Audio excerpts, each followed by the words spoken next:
بسم اللہ الرحمن الرحیم۔ محترم ناظرین، السلام علیکم ورحمۃ اللہ وبرکاتہ۔ مسلمانوں کے اجتماعی مال میں حضرت عمر رضی اللہ تعالیٰ عنہ کی احتیاط۔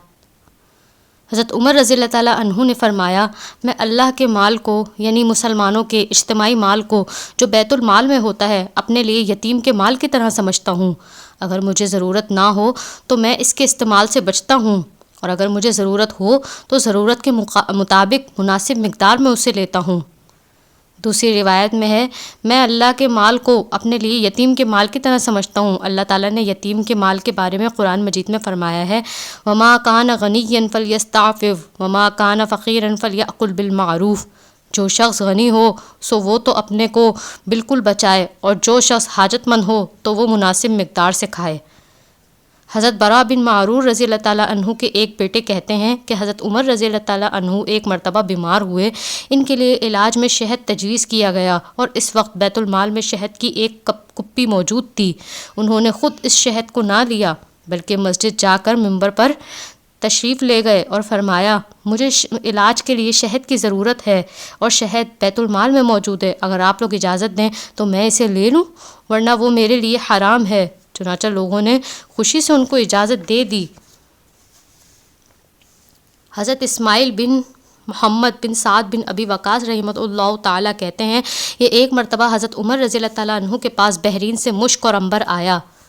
حضرت عمر رضی اللہ تعالیٰ عنہ نے فرمایا، خدا کی قسم میں چاہتا ہوں مجھے کوئی ایسی عورت مل جائے جو تولنا اچھی طرح جانتی ہو، اور وہ مجھے یہ خوشبو تول دے تاکہ میں اسے مسلمانوں میں تقسیم کر سکوں۔ ان کی بیوی عاتقہ بنت زید بن عمر بن نفیل رضی اللہ تعالیٰ عنہ نے کہا، میں تولنے میں بڑی ماہر ہوں، لائیے میں تول دیتی ہوں۔ حضرت عمر رضی اللہ تعالیٰ عنہ نے فرمایا، نہیں، تم سے نہیں تلوانا۔ انہوں نے عرض کیا، کیوں؟ حضرت عمر رضی اللہ تعالیٰ عنہ نے فرمایا، مجھے ڈر ہے کہ تو اسے اپنے ہاتھوں سے ترازو میں رکھے گی، یوں کچھ نہ کچھ خوشبو تیرے ہاتھ کو لگ جائے گی۔ اور کنپٹی اور گردن کی طرف اشارہ کرتے ہوئے فرمایا، اور یوں تو اپنی کنپٹی اور گردن پر اپنے ہاتھ پھیرے گی، اس طرح تجھے مسلمانوں سے کچھ زیادہ خوشبو مل جائے گی۔ حضرت مالک بن اوس بن حدثان رحمہ اللہ تعالیٰ کہتے ہیں، حضرت عمر بن خطاب رضی اللہ تعالیٰ عنہ کے پاس روم کے بادشاہ کا قاصد آیا۔ حضرت عمر رضی اللہ تعالیٰ عنہ کی بیوی نے ایک دینار ادھار لے کر عطر خریدا، اور شیشیوں میں ڈال کر وہ عطر اس قاصد کے ہاتھ روم کے بادشاہ کی بیوی کو ہدیہ میں بھیج دیا۔ جب یہ قاصد بادشاہ کی بیوی کے پاس پہنچا اور اسے وہ عطر دیا تو اس نے وہ شیشیاں خالی کر کے جواہرات سے بھر دیں، اور قاصد سے کہا، جاؤ یہ حضرت عمر بن خطاب رضی اللہ تعالیٰ عنہ کی بیوی کو دے آؤ۔ جب یہ شیشیاں حضرت عمر بن خطاب رضی اللہ تعالیٰ عنہ کی بیوی کے پاس پہنچی تو انہوں نے شیشیوں سے وہ جواہرات نکال کر بچھونے پر رکھ دیے۔ اتنے میں حضرت عمر بن خطاب رضی اللہ تعالیٰ عنہ گھر آ گئے اور انہوں نے پوچھا کہ یہ کیا ہے؟ ان کی بیوی نے ان کو سارا قصہ سنایا۔ حضرت عمر رضی اللہ تعالیٰ عنہ نے وہ تمام جواہرات لے کر بھیج دیے، اور ان کی قیمت میں سے صرف 1 دینار اپنی بیوی کو دیا، اور باقی ساری رقم مسلمانوں کے لیے بیت المال میں جمع کرا دی۔ حضرت ابن عمر رضی اللہ تعالیٰ عنہ فرماتے ہیں، ایک مرتبہ میں نے کچھ اونٹ خریدے اور ان کو بیت المال کی چراگاہ میں چھوڑ آیا۔ جب وہ خوب موٹے ہو گئے تو میں نے انہیں بیچنے کے لیے بازار لے آیا۔